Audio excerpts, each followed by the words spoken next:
నియోజకవర్గంలో టీడీపీ అభ్యర్థి తాజా మాజీ ఎమ్మెల్యే సండ్ర వెంకటవీరయ్య బలంగా కనిపిస్తున్నారు. ప్రజలకు అందుబాటులో ఉండడం, అభివృద్ధిపై దృష్టి సారించడం ఆయనకు సానుకూలంగా మారాయి. ఇక్కడ టీఆర్ఎస్ నుంచి పోటీలో ఉన్న పిడమర్తి రవి అభ్యర్థిత్వంపై నెలకొన్న గందరగోళం ఆయన్ని ప్రచారంలో వెనుకపడేసింది. గత ఎన్నికల్లో ఓడిపోయాక ప్రజలకు అందుబాటులో లేరనే విమర్శలున్నాయి. టికెట్ ఆశించిన డాక్టర్ మట్టా దయానంద్ చివరి వరకు సర్దుకున్నారు. ఇక మంత్రి తుమ్మల ప్రభావంపైనే రవి ఆధారపడ్డారు. ఇక ఈ విషయంపై పూర్తి సమాచారాన్ని మా ప్రతినిధి అందిస్తారు.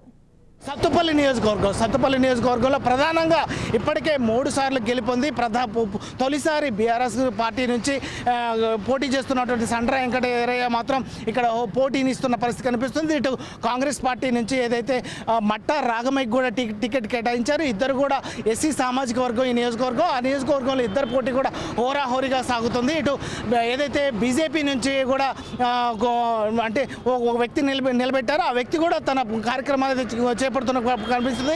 రామలింగేశ్వరరావు తన కార్యక్రమాలు కూడా చేపడుతున్నారు. అతను అంటే సొంత నియోజకవర్గం కానప్పటికీ అక్కడైతే పోటీ ఇస్తున్న పరిస్థితి కనిపిస్తుంది. ఈ నేపథ్యంలోనే అక్కడ పోటీ మొత్తం ప్రధానంగా ఏదైతే మట్టా రాగమయ్య అదేవిధంగా సండ్ర వెంకటవీరయ్య మధ్యనే కొనసాగే పరిస్థితి కనిపిస్తుంది.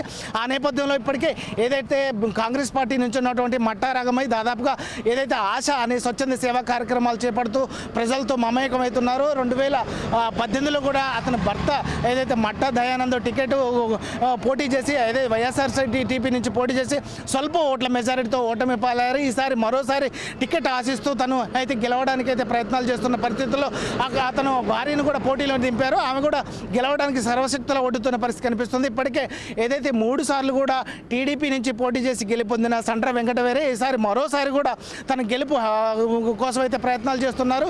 తొలిసారి బీఆర్ఎస్ నుంచి కూడా పోటీ చేయడంతో అయితే అక్కడ వాతావరణం వేడిగా ఎక్కుతుందని చెప్పుకోవచ్చు. ప్రధానంగా వీరిద్దరి మధ్య అయితే గెలుపోటముల మధ్య ఉంటుందని చెప్పవచ్చు. వీరిద్దరి మధ్య అయితే ద్విముఖ పోటీ అయితే కొనసాగుతుంది సత్తుపల్లిలో.